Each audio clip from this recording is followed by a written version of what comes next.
Hongera, alama moja ugenini, ama kwako target ilikuwa ni alama 3. Kwa hiyo tushukuru, hongera, pole.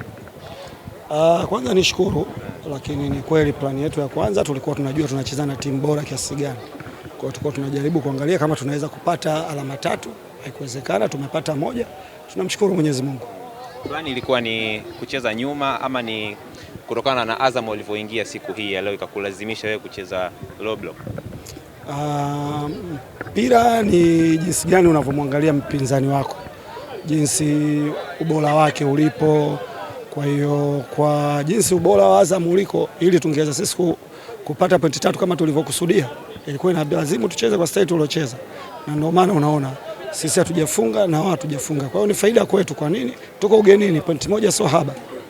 Kocha, ulikuja na mpango mkakati mzuri sana kuzuia kutokea chini, lakini kwenye transition ya timu yako inaonekana kuwa na changamoto kubwa sana. Tuseme ni wachezaji wako kushindwa kuelewa namna gani ambavyo wanatakiwa kufanya pindi kwa timu ikiwa inatoka kutokea kwenye low block. Kuna wakati walifanya, kuna wakati walifeli. Kwa nini? Ubora wa wachezaji au timu ambayo tumekutana nayo. Kwa hiyo tulikuwa tunajaribu kuangalia jinsi gani tunaweza kufanya build-up, kufanya transition.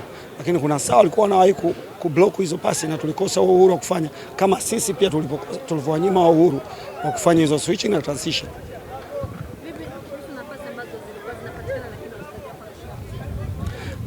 Nikiri ni changamoto kwangu mimi na kwa timu yangu, na mimi tunakwenda kwenye uwanja wa mazoezi, tutaendelea kufanyia kazi.